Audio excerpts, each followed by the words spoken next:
সারাদিন পর মা যখন খাবার খাবে, এমত অবস্থায় সন্তান তার মায়ের কলিজায় যখন লাথি মারে, বাবাজিরা মার খাইতে পারে না, মার কলিজায় যখন লাথি মারে, মার কষ্ট সহ্য করতে পারে না। বিজ্ঞান রিসার্চ করে দেখেছে, ওই মায়ের কলিজায় ৪,৫০০ লাথি মারছে, ওই সন্তান দুনিয়ার বাবাদের কলিজায় যদি একটা লাথি মারত, একটা মিনিটও বাবা দুনিয়ার বুকে আর জীবিত থাকতো না।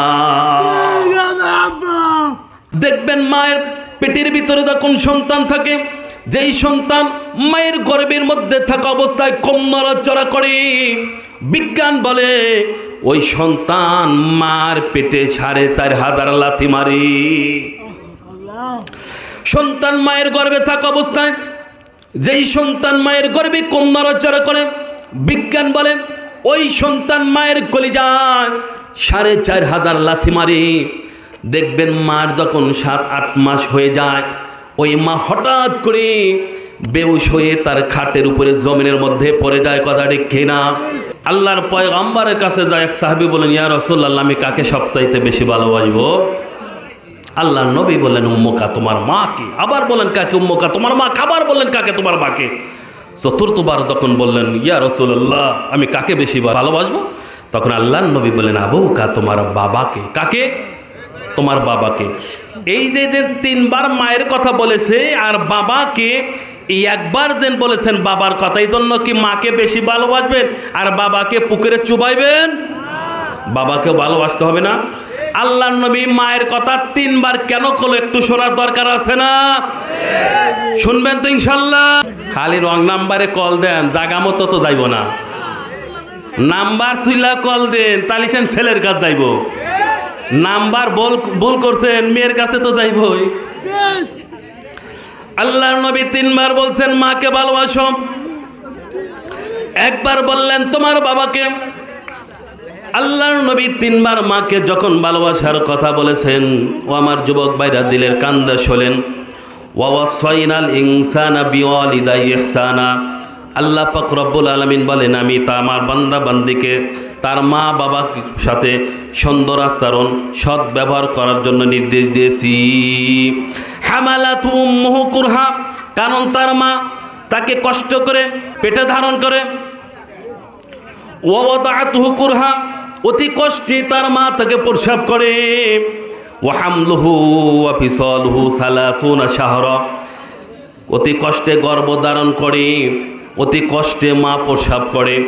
আর সন্তানকে দুধ পেটে ধরার থেকে দুধ পান করা পর্যন্ত 30 মাস লেগে যায়। মা পেটে ধরছে, বাবা কি ধরছে? মা প্রসব করছে কষ্টে, বাবা কি করছে? মা বুকের দুধ পান করাইছে, বাবা কি করছে? আল্লাহ পাক রব্বুল আলামিন পয়গম্বর 3বার মায়ের কথা বলছেন, প্রাধান্য দিয়েছেন, কারণ মা তাকে গর্ভে ধারণ করে, অতি কষ্টে প্রসব করে এবং তার বুকের দুধ পান করান, পেটে আসার থেকে নিয়ে দুধ পান করার পর্যন্ত 30 মাস লেগে যায়। কষ্ট কি বাবা করেছে? মা সন্তানকে যখন পেটে ধরে, একটা থলি, পেটের ভিতরে থলি, কি বলা হয়? রেহম বা থলি। থলি এটা 10 ইঞ্চি লম্বা। কয় ইঞ্চি? মনোযোগ সহকারে শুনবেন যুবক ভাইরা। মায়ের পেটটা, থলিটা হলো 10 ইঞ্চি লম্বা। সন্তান 7 মাস পর্যন্ত 10 ইঞ্চি লম্বা হয় মায়ের পেটে। কয় ইঞ্চি?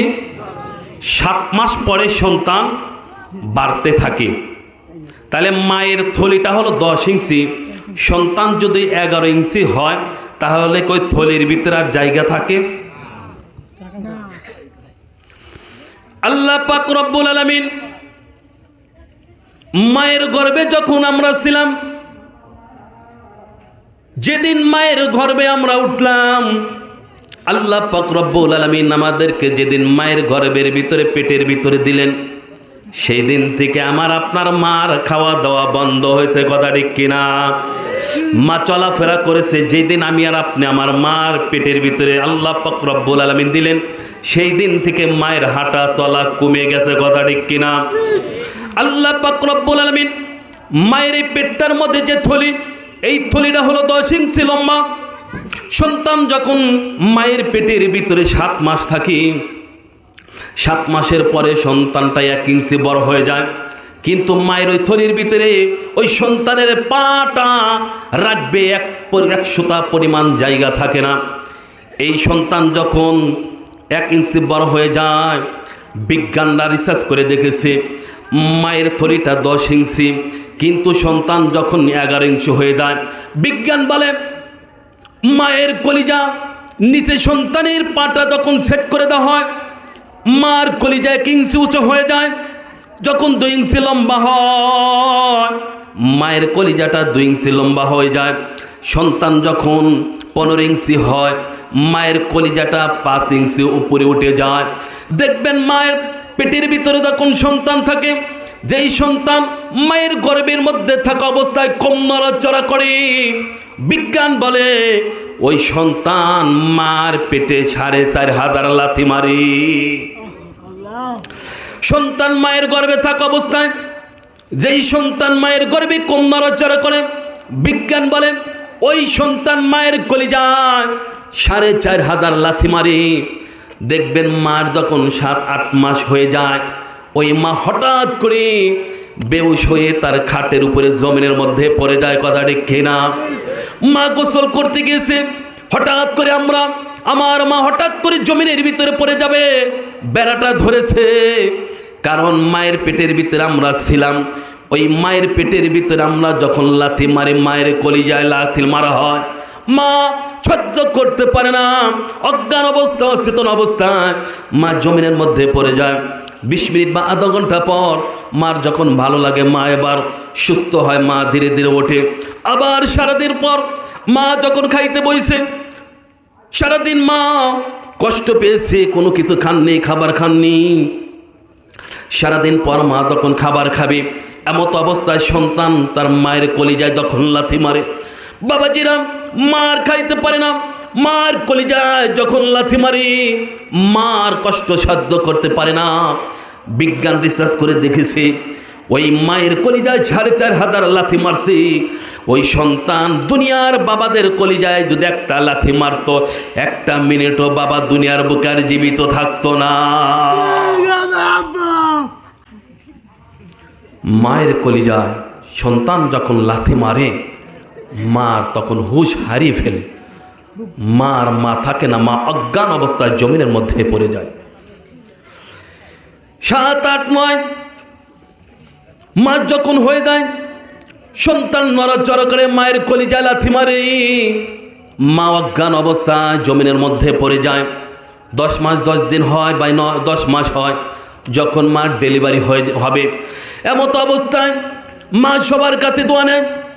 মা রাত্রির বেলা তার স্বামীর পা দুটা ধরে চোখের পানি দিয়ে স্বামীর পাটা ভিজে ফেলছে, আর স্বামীকে জনম দুঃখিনী মা বলে, প্রাণের স্বামী, আমার পেটের ভিতরে আমার সন্তান নড়াচড়া করে, আমার খুব খারাপ লাগে।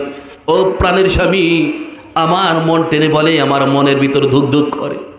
হয়তো আমি আমার সন্তান দুনিয়াতে আসার সময় আমি হয়তো দুনিয়ায় থেকে বিদায় নিতে পারি। প্রাণের স্বামী, 1টি বছর বা 5টি বছর আপনার সংসার করেছি, যেইভাবে আপনাকে আদর খেদমত করার কথা ছিল, আমি আপনার অযোগ্য স্ত্রী, যোগ্য স্ত্রী হতে পারি নাই, আপনাকে সেবা করতে পারি নাই। প্রাণের স্বামী, আমাকে আপনি ক্ষমা করে দিবেন। দেখবেন ওই গভীর রাত্রি ওই বাবা আর ওই মাটাকে ধরে ওই বাবা বুকের ভিতরে নিয়ে বাবাও হাও মাও করে কান্না করে, ধরে কোন কথা ঠিক কিনা? মায়ের চোখের পানি দেখে বাবার সহ্য করতে পারেন না। বাবাও এবার মাকে বলে, যেই রকম তোমার সাথে আচরণ করার কথা ছিল আমি করতে পারি নাই, বিবি আমাকেও তুমি ক্ষমা করে দিও। আর বিবি চোখের পানি ছেড়ে দে স্বামীকে বলে, ওগো প্রাণের স্বামী, বাবার বাড়ি যাব। দেখবেন প্রথম সন্তান যখন মায়েদের হয়, তার বাবার বাড়িতে হয়, অধিকাংশ কথা ঠিক কিনা?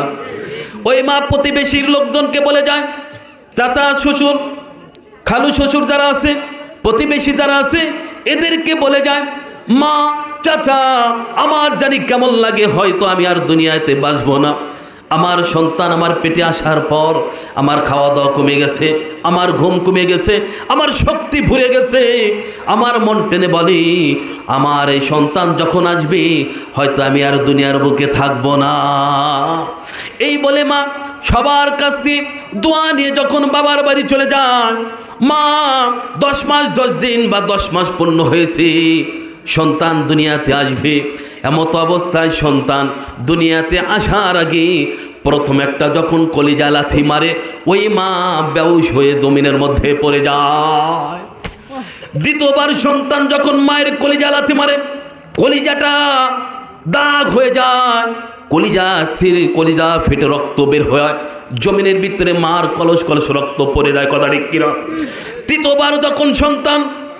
তৃতীয়বার যখন মায়ের কলিজা লাথি মারে, বিজ্ঞান রিসার্চ করে দেখেছে 3 নাম্বার লাথি তখন মায়ের কলিজায় সন্তান দেয়, মা অচেতন অজ্ঞান অবস্থায় জমিনের মধ্যে পড়ে, ওই 3 নাম্বার লাথি দিয়ে দুনিয়ার বুকে সন্তান আসে।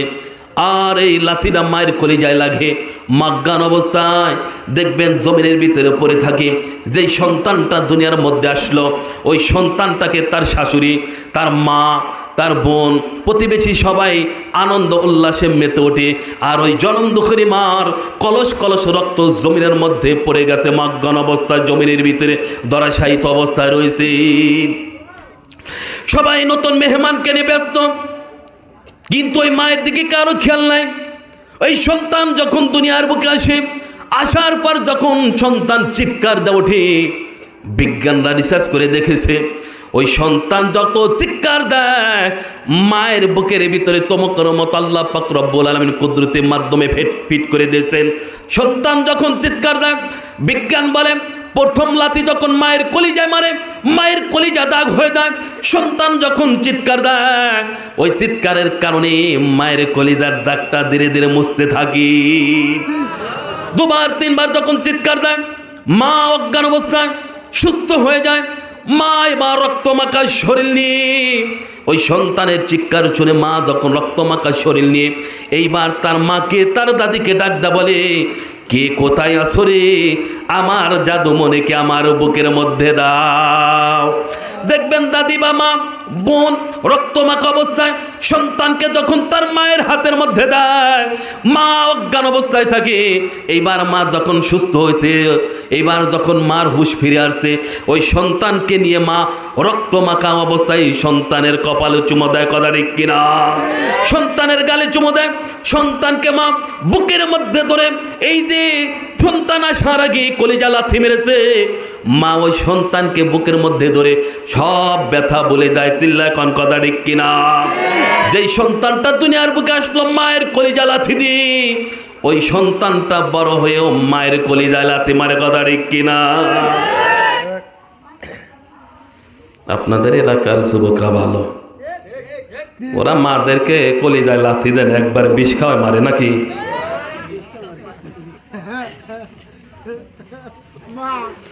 বড় আফসোস, বিয়ের পর যুবকরা চেঞ্জ হয়। কথা ঠিক কিনা? আবার মা বাবাও কিন্তু চেঞ্জ হয়। বিয়ের আগে সন্তান যদি 500 টাকা কামাই করে, ওইটাই আলহামদুলিল্লাহ। বিয়ের পর যদি সন্তান 1000 টাকা দেয়, মা কয় মনে কর 2000 টাকা বিল কাছে 1000 দিচ্ছে। কথা ঠিক কিনা?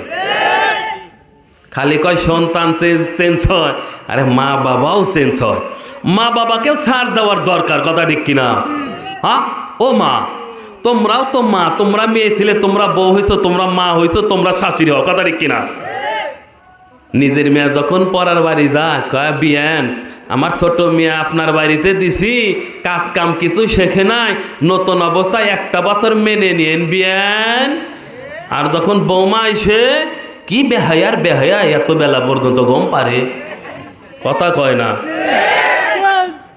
কয় ভাই জামাই কিরকম? কয় মাশাল্লাহ, প্রতি মাসে বেতন তুলে জামাই আমার বাড়িতে টাকা পাঠায়। খারাপ হইলো আমার ডো, মাঝে মাঝে ওর শ্বশুর বাড়ি পাঠায়। দিশা পাইলেন কিছু? মানে জামাই প্রতি মাসে পাঠায়, মাশাল্লাহ জামাই পাইছি একখান। খারাপ হইলো আমারটা, মাঝে মাঝে ওর শ্বশুর বাড়ি পাঠায়। মানে মাঝে মাঝে ছাওয়ালের শ্বশুর বাড়ি পাঠায়, এটা সহ্য হয় না। আর বিটির জামাই প্রতি মাসে পাঠায়, এটা দুধ কলা। কথা ঠিক কিনা? নিজের বুঝ তরমুজ, আর পড়ার বুঝ। এই জন্য মা বোনদেরকে বলি, মা হয়তো চিন্তা করবো কোন হুজুরে পাকাইয়া খাওয়াইলাম এত কষ্ট করে রে। ও মা, আর মনটা কোনোদিন আসবো না, আফসোস করে লাভ নাই, হক কথা বলতে হবে, কথা ঠিক কিনা? খালি কা হুজুর বাপ মার ওয়াজ করেন, বাপ মার ওয়াজ করেন, কোনো বাপ মাও করলো না হুজুর আমাদের নিয়ে ওয়াজ করেন, আমরাও একটু খারাপ আছি। এই দেখেন বাবারা কথা কব না, এ জবর তোমরা কও, হ্যাঁ তঙ্গর পক্ষে যাচ্ছে ওয়াজ। মাইজান, সন্তান একটু খারাপ কখন হয়? বিয়ের পরে। চিল্লা এখন কথা ঠিক কিনা? শাশুড়ি যদি ছাড় দেয়, নিজের মাইয়া যদি পরার বাড়ি দেয় বিয়ানকে বুঝাইতে পারে, আর পরার বেটিয়াই নাকি ওই বোসটা নিজের ভিতর আনতে পারে না, তা তো করবো না। তাইলে তো সমস্যা, মামলা ডিসমিস, কথা ঠিক কিনা? কয় 2 দিন হলে বিয়ে করে খালি আলাদা খাওয়ার কথা কয়। এই বাংলার জমিনে মেয়েরা যত গানা খারাপ থাকে, শ্বশুর শাশুড়ি যদি মহাব্বত করে, মা বাবার মতো যদি ভালোবাসে, বাংলার জমিনে মেয়েরা এখনো আলাদা হয় না, কথা ঠিক কিনা? এমন ব্যবহার করো যে তোমার পাতিলে ভাত খাইতে চায় না। ও মা, নিজের আলা ভালো অনাগব তো, ধরে কান, কথা ঠিক কিনা? অজাজকা যুবকের পক্ষে গেল নাকি? তুমি যার লাগিয়া এমবি তোলো, তার তো বাটন ফোন নাকি? হ্যাঁ যুবকরা, কার জন্য এমবি তোলো তোমরা? আর তার তো বাটন ফোন, পরে হবে এটা ইনশাল্লাহ। সোনার ভাইরা আমার, বাবাজিরা আমার, যে মা বাবার আলোচনা করলাম, সন্তানকে দুনিয়ার আলো বাতাস দেখানোর জন্য মার এত কষ্ট হয়ে যায়। অনেক মা কিন্তু সন্তান ডেলিভারির সময় মৃত্যুবরণ করে, কথা ঠিক কিনা?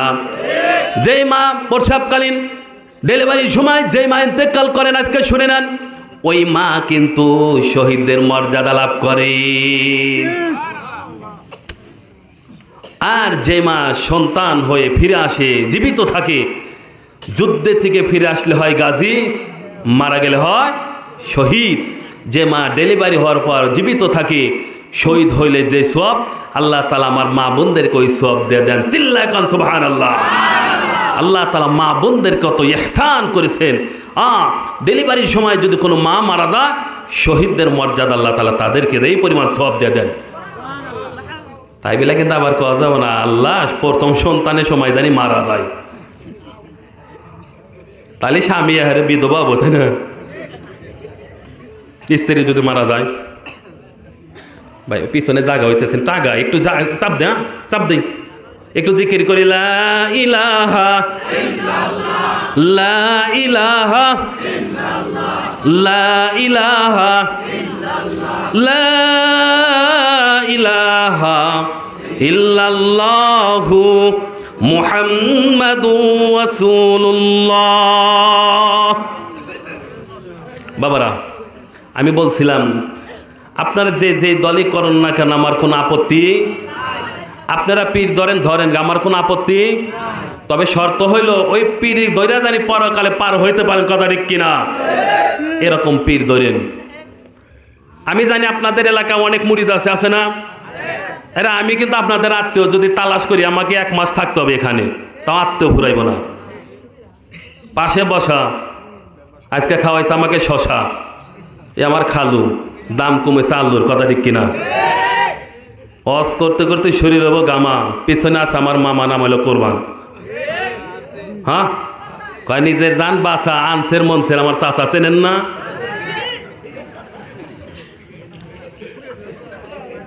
হ্যাঁ আসে, হ্যাঁ আনসের মনসের চেনেন? হ্যাঁ, ওরা লাল মিয়া তার বোনে যায়, আমার আপন চাচা, ছোট চাচা। আরো কমু, রাস্তা দিয়ে যায় বাস, মারা গেছে জেলহাস আমার দাদা, এটা আসলে আপনাদের অজানা। আরো কি শুনবার চান? আরো আছে। আরে সারা রাত কলি ফুরাইব না ইনশাল্লাহ, আপনাদের দুয়ার বরকতে আল্লাহ তাআলা দিছে। চাপ দা বসেন, বাইরে দাঁড়া, ভাই যারা আমরা দাঁড়িয়ে আছি বসি, বসি বসি, চলবে ইনশাল্লাহ নাকি? চলুক, যা থাকে কপালে দেখা হবে সকালে ইনশাআল্লাহ। মাত্র 11টা নয়, কি যে কয়, আমার তো করে না ভয়। আজকে হবে আমাদের জয়, চিল্লা এখন কথা ঠিক কিনা? এই যুবকরা, কালকের পর থেকে ইনশাল্লাহ আর মা বাবাকে ভাত কাপড় দিবে না নাকি? শুনে যাও, আর ভাত কাপড় দেওয়া লাগবো না, খালি টাকা দিও, তাই বোঝে না আগে আইসা কেলে আর ইয়া, টাকা দিও, বাপ মা খুশি হবে। চাপা থাকলে মুরগি আল্লাহর ওলি হয়, বিশ্বাস হয়? বিশ্বাস হয় আপনাদের মুরগি আল্লাহর ওলি? কোনোদিন শুনছেন জীবনে? কয় কি রে, কোন এলাকায় এসি? সামনে আসতেছে শাবান মাস, শবে বরাত নামে একটা রাত আছে না? আছে না? এই শবে বরাতের পরের দিন আল্লাহর এক বান্দা মুরগি নিয়ে গেছে হাটে। মুরগিটা ঝিমে, আর একজন কিনতে গেছে, কই তোর মুরগি না বেরাম? কয় তুই হিন্দু না মুসলমান? কয় কিনবো মুরগি, আবার হিন্দু মুসলমান কি রে? কহা প্রশ্ন করলাম, কত হিন্দু কামাক দেখে কি মনে হয়?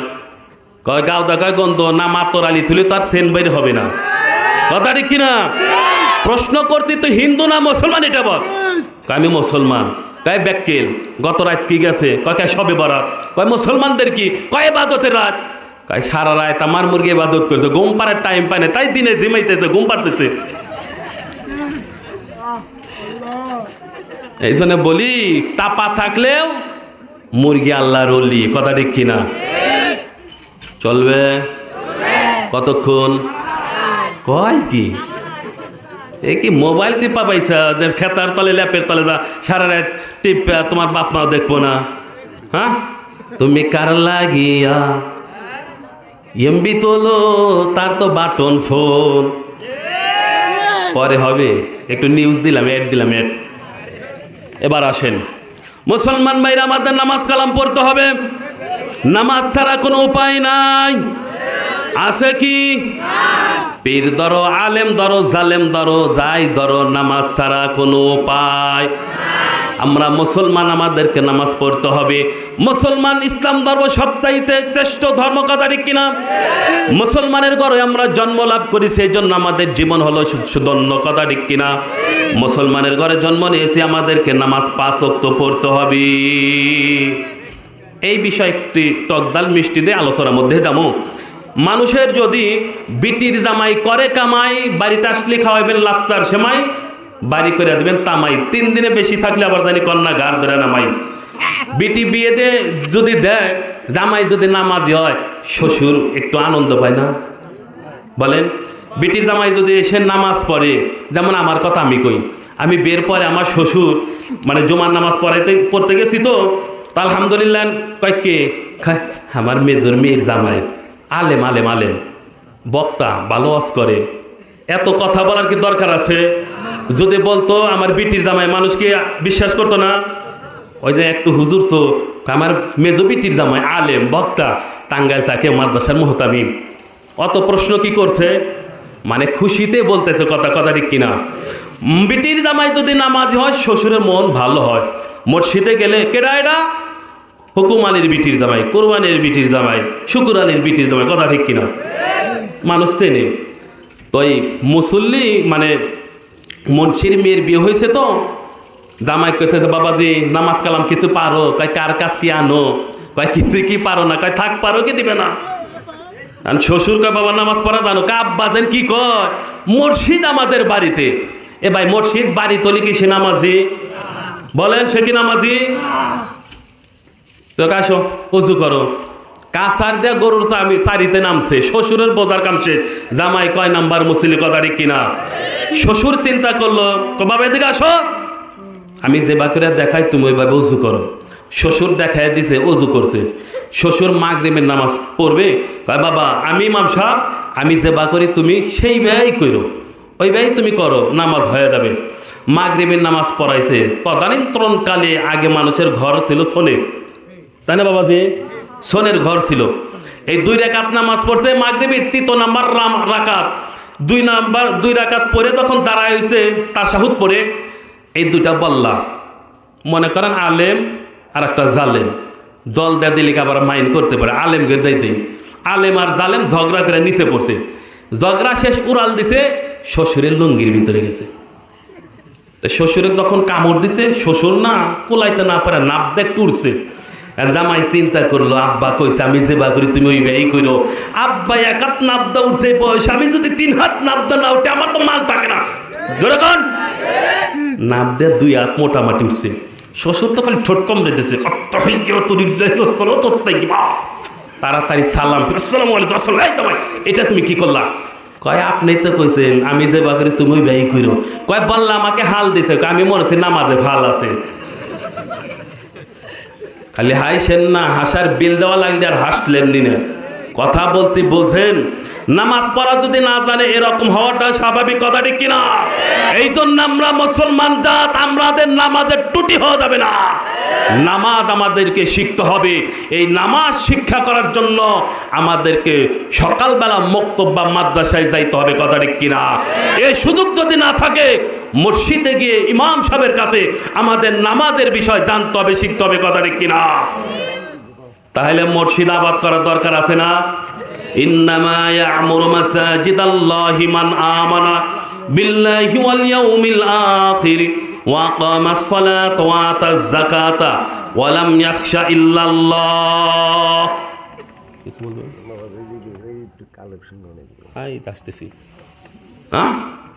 মসজিদ আবাদ করতে হবে। এগুলো এই যে এখানে তো অনেক মানুষ, এশারে নামাজ পড়লাম মনে করে 15 থেকে 16 জন লোক হবে কিনা সন্দেহ। আর কি সব আপনারা কবরস্থানে ছিলেন? হ্যাঁ, আপনারা মুসলমান না? বলেন বলেন, মুসলমান না? তাহলে কেন আপনারা মসজিদে আসেন না? আমরা মুসলমানের খাতা নাম দিছি, দাবি করি আমরা মুসলমান, কিন্তু কামে তো আমরা আসি না, কথা ঠিক কিনা? নামাজ পড়তে হবে না? আমি হাত তুলে অদা করাবো না, ও আব্বাস আবার ভিতর নেই। আমি হাত তুলে আপনাকে অদা করালাম, আপনি অদা পালন করলেন না, গুনাহগার হলেন, কথা ঠিক কিনা? শুধু বলে যাই আমাদেরকে 5 ওয়াক্ত নামাজ পড়তে হবে প্রতিদিন, দৈনন্দিন 5 ওয়াক্ত নামাজ। ইনশাআল্লাহ আমরা পড়বো তো? ইনশাআল্লাহ বলে হাত তুলে দেখায় আল্লাহকে। নারে তাকবীর, নারে তাকবীর। আল্লাহ তোমার বান্দার হাত তুলে তোমাকে দেখাচ্ছে, আল্লাহ এদের মৃত্যু হওয়ার আগ পর্যন্ত 5 ওয়াক্ত নামাজ জামাতের সহিত আদায় করার তৌফিক দান করেন, বলেন আমিন। নামাজ বাবাজিরা পড়েন। এ বাবাজিরা আসেন, দয়ার নবী মায়ার নবী মাইশা সিদ্দিকা রাদিয়াল্লাহু তাআলা আনহার কোলের মধ্যে মাথা দিয়ে আমার আপনার দয়ার নবী মায়ার নবী মা আয়েশা সিদ্দিকা রাদিয়াল্লাহু তাআলা কোলের মধ্যে মাথা দিয়ে চক্ষু দুটা বন্ধ করে, আর মা আয়েশা সিদ্দিকা নবীজির দাড়ি মোবারক বলে এরকম করে হাতাচ্ছেন। মাঝে মাঝে দেখেন কিছু দাড়ি সাদা হয়ে গেছে। মা আয়েশা সিদ্দিকা রাদিয়াল্লাহু তাআলা চোখ থেকে পানিগুলো ঝরঝর করে আল্লাহর পয়গম্বরের গাল মোবারকে পড়লো। যখন ঘুম ভেঙে গেল আমার নবীর, তখন মা আয়েশাকে জিজ্ঞাসা করে, আল্লাহ রাসূল, আয়েশা তুমি কি কান্না করো? মা আয়েশা সিদ্দিকা কোনো কথা বলেন না, দাড়ি মোবারক হাতাচ্ছেন আর কান্না করিতেছেন। মা আয়েশা সিদ্দিকা রাদিয়াল্লাহু তাআলা চিন্তা করলেন, কালো দাড়ি সাদা হয়েছে, আমার স্বামী মনে কর দুনিয়ায় বেশি দিন থাকবে না। আল্লাহর পয়গম্বর আয়েশাকে প্রশ্ন করলেন, ও আয়েশা তুমি জানো মানুষ কোন সময় অসহায় হয়? মা আয়েশা বলেন, আল্লাহর রসুল আল্লাহ ভালো জানেন। এইবার প্রশ্ন করে আল্লাহর পয়গম্বর নিজেই উত্তর দিচ্ছেন, আয়েশা মানুষ ওই সময় অসহায় হয় যখন মানুষের দেহে থেকে রূহ নামে পাখিটা বের হয়ে যায়। আয়েশা জানো এরপর কি হয়? মা আয়েশা বলেন না, আল্লাহ এবং আল্লাহ রসুলই ভালো জানেন। আল্লাহর পয়গম্বর ডাকতে বলেন, আয়েশা তাহলে শোনো, মানুষের দেহে থেকে যখন রূহটা বের হয়ে যায় ওই মানুষের নামটা অটোমেটিক পরিবর্তন হয়, কথা ঠিক কিনা? আমার নাম ফজলুল করিম, যখন এই দেহে থেকে রূহ নামে পাখিটা বের হয়ে যাবে তখন আমার এই দেহটার একটা নাম হবে নতুন, মুর্দা বা লাশ, কথা ঠিক কিনা? আল্লাহর পয়গম্বর বলেন, আয়েশা মানুষ যখন ইন্তেকাল করেন, যখন তাকে গোসল করাবে ঘরের মধ্যে থেকে যখন টান দিয়ে বের করে, 4 জনে বা 6 জনে ধরে যখন বের করে, ওই মুর্দা বলে, ভাই এত তাড়াহুড়া করো না, কেন এত তাড়াহুড়া করে আমাকে ঘরের মধ্যে থেকে বের করে দাও? বা একটু পরে বের করো। যখন তাকে ওই খাটের উপরে শোয়া দেয়, যখন তাকে গোসল করাবে, আল্লাহর পয়গম্বর বলেন আয়েশা, যখন তাকে গোসল করানো হয় তখন তার শরীরে পানি ঢালা হবে। ওই মুর্দা তখন বলবেন, ভাইরে এত কষ্ট আর দিও না, এত কষ্ট আর এ দেহে দিতে পারছে না। ইতিপূর্বে এই দেহে থেকে রূহ নামে পাখিটা বের হয়ে গেছে, ক্ষতবিক্ষত হয়ে গেছে। আর বেশি ঠান্ডা পানি দিও না, বেশি গরম পানি দিও না, এই দেহ সহ্য করতে পারে না।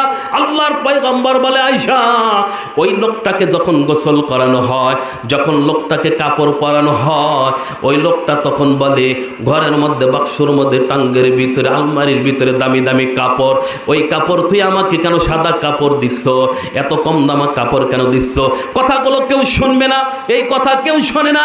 ওই মুর্দাকে যখন কাপড় পরানো হয়, যখন মুর্দাকে কাঠখাটির ভিতরে নিয়ে যখন 4 জন বা 6 জন কাঁধে নিয়ে বাড়ির থেকে যখন বের হবে, ওই মুর্দা তখন বলে, ভাই এত তাড়াতাড়ি বাড়ির থেকে বের করো না, দেখো আমার সন্তান কান্না করে, ওই যে দেখো আমার জনম দুঃখিনী মা, চোকার ধরে আমার মা কান্না করে, আমার সন্তানেরা কান্না করে, আমার বিবিদা খুশি কান্না করিতেছে। ভাই নিজ হাতে সব বাড়ি গাড়ি করেছি, এত তাড়াহুড়া করে আমাকে এই বাড়ি থেকে বের করো না, তাকাইয়া দেখো আমার মা কান্দে, আমার ছেলে, আমার মেয়ে, আমার বিবি কান্না করিতেছে, একটু ধীরে নাও, একটু পরে নিয়ে যাও। কিন্তু তার কথা কেউ শুনবে না। 6 জন বা 4 জন কাঁধে তুলে যখন নিয়ে যাবে, লাশটাকে সামনে যখন নিয়ে যায়, মানুষগুলো পিছনে যায়, আমরা হেঁটে হেঁটে যাই, বিভিন্ন জন বিভিন্ন কথা বলি। ওই লাশটা বলে, আরে ভাই আমার থেকে শিক্ষা অর্জন করো, একদিন আমিও তোমাদের মতো এরকম অনেক জানাজায় শরীক হয়েছি, আমিও কথা বলছি, কিন্তু আজকে আমি তোমাদের কাঁধে উঠছি, একদিন তোমাদেরকে এরকম কাঁধে উঠতে হবে। বাইরে তোমরা কথা বলো না, আমার থেকে শিক্ষা অর্জন করো। এই কথাগুলো বলবে, কেউ শুনবে না। ওই লাশ যখন জানাজা দেওয়া হবে, জানাজা দেওয়ার পর যখন তাকে দাফন করা হবে, কবরে যখন নিয়ে যাওয়া হবে, ওই কবরে নেওয়া যাওয়ার পর যখন আমরা তাকে তালায় বাস মাটি দিয়ে আসি, ওই লাশটা মাটি দিয়ে আসার পর আমরা যার যার বাড়িতে চলে আসব। আর লাশটা তখন বলবি, তোমরা যার যার বাড়িতে যাবে, যার যার ঘরে যাবে, আলো জ্বালাবে, আমাকে কোথায় রেখে যাচ্ছ? এমন একটা ঘরের মধ্যে আমাকে রেখে যাচ্ছ, যেই ঘরে নাই আমার মা, আমার বাবা, আমার ভাই, আমার বোন, এই ঘরে কোনো বাতি নাই, এই ঘরে কোনো সাথী নাই, এই ঘরে কোনো আলো নাই।